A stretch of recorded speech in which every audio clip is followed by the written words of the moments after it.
Welcome to the H.I.T podcast, H.I.T, Human Resources, Insurance, and Technology. I'm your host, Toby Kennedy. As we do every week, we're dropping into your feed with what I hope are bite-sized, digestible, really well-curated conversations going on in the space. This week's episode will be positively no exception to that. This is an awesome episode I'm super excited for. Getting into it, this week's episode is brought to you by Montage Insurance Solutions. And without any further ado, I bring in Scott Walker. Scott, I am so grateful and excited to have you on. How are you today, sir?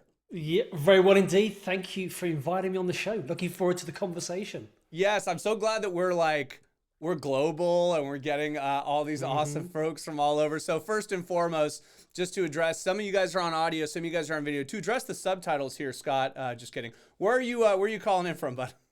I'm just outside London in a county called Kent, down on the southeast corner. Beautiful. Love it. And Scott, you are a multitude of wildly impressive things. And if you don't mind, may I just ask you to please give the audience the quick kind of nickel tour, your CVs, just a quick run through of kind of some of the things you've done that bring you all the speaking, the books, the business acumen, just everything that you sort of roll up into. Give me your background. Okay. Well, I'm a kidnap-for-ransom, an extortion negotiator. What does that mean? Okay, for the best part of 20 years, I've had a ringside seat onto what makes people think, feel, and act the way they do, particularly in times of stress, uncertainty, conflict, change, crisis, a bit like the world we're living in right now, you could argue. And I started out as a detective at Scotland Yard, which is how I got into it. But then most of my career, 300 plus cases, was in the private sector, going all over the world, from Central and South America, across Africa, Middle East, out to Asia. And so I did, as I said, 16, 17 years doing that in total. And it got to a point where I thought there's so many transferabilities, so many skills and insights and tools and techniques that work to get somebody to put the gun down, to release the hostages. And they're the same as if you want to get a client or potential client to say yes and sign on the deal, or get your teenagers to do something they don't want to do. The principles are the same. And so after many years, I thought, you know what? I can't keep all this to myself. Well, in fact, I was going to keep it to myself. And somebody said, you're being really selfish if you do. So I wrote a book and called Order Out of Chaos. And that did better than anybody thought it would do. And then that got onto the Sunday Times bestseller list. And now I spend most of my time going into companies, organizations, running workshops, negotiation workshops, and keynote talks. And that's how I put food on the table and live my life these days.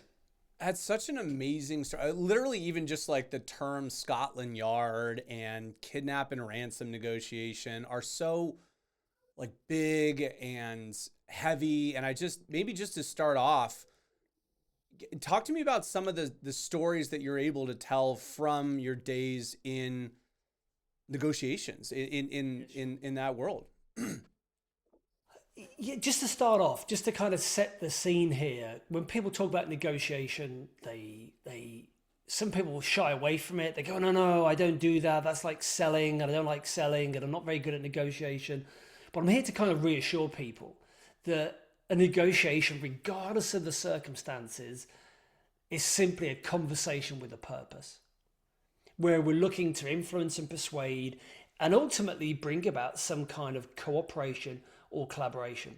So that could be, as I said, with the kidnappers or the family of the hostage or customers, colleagues or clients, or even your kids. But I remember my very first case actually gave me the best insight and the number one skill that I learned from that for the world's best negotiators is emotional self-regulation. And I nearly had the shortest career in negotiation because in the very first case,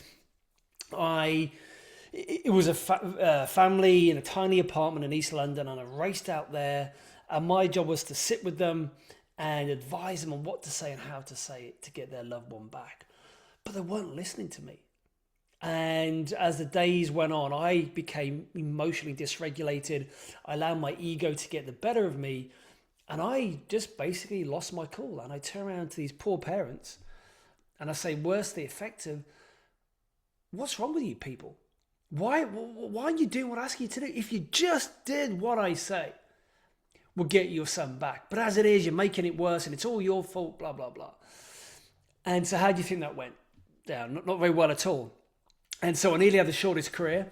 That is until my far more experienced colleague of mine, whom I'll call Yoda, literally put his hand on my shoulder, a little squeeze, but that was enough to interrupt my pattern. I took a step back and I watched a masterclass in how to do it, really. That's harrowing and fascinating. And there's so many things in that. And I agree with you. I think that so now to have that kind of, as you mentioned, skills that you've learned and honed and then thus translate elsewhere, right? So getting out of kind of the specific hostage kidnap space into just business in general.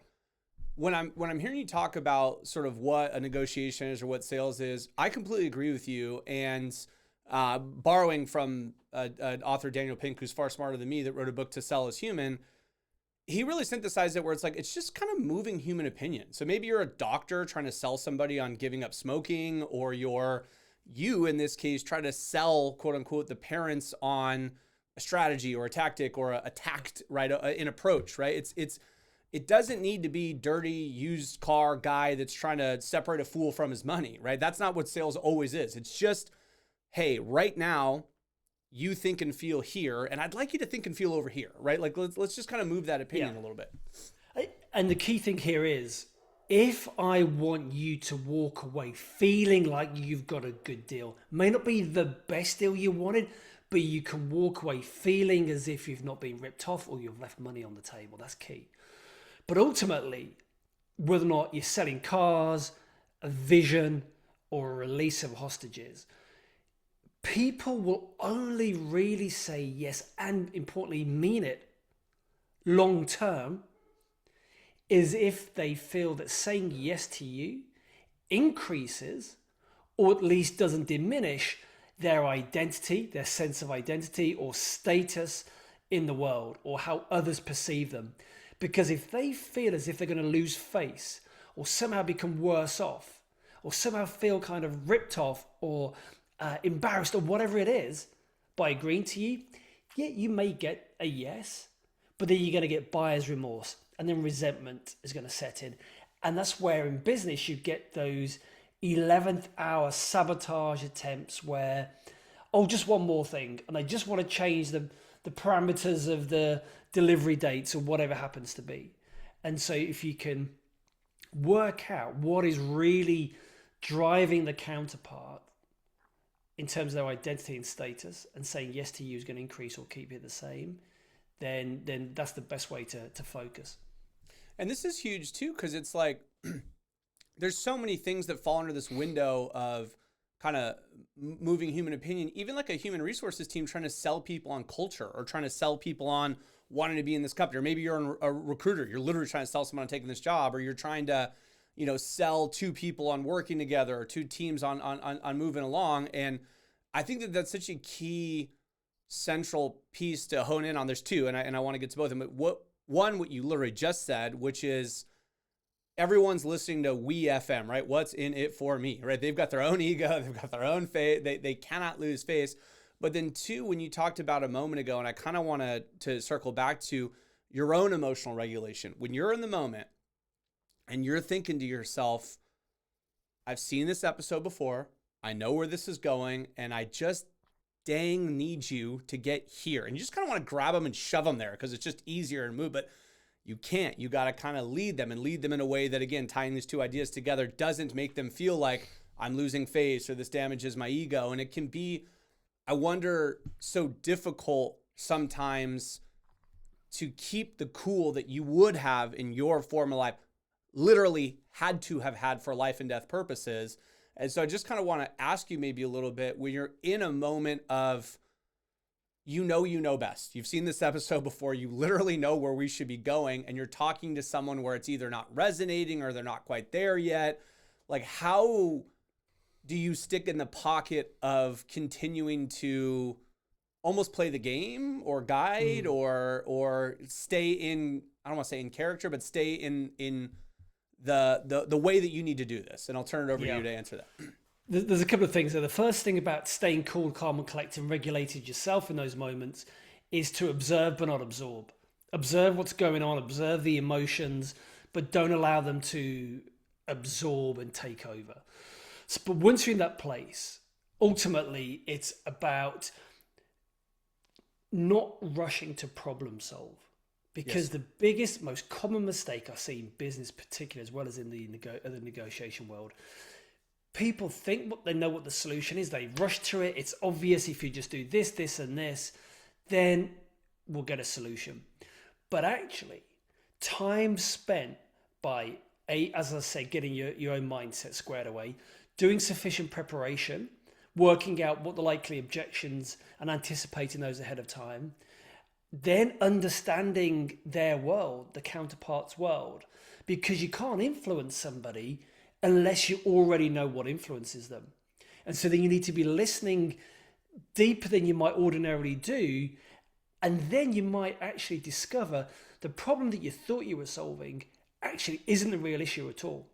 When I coach business leaders and teams or go and run workshops, we find out quite quickly that the top 1, 2, or 3 issues that they bring to the session or to the workshop, they're actually not the real issues. It's levels 4 and 5 and 6 below the surface.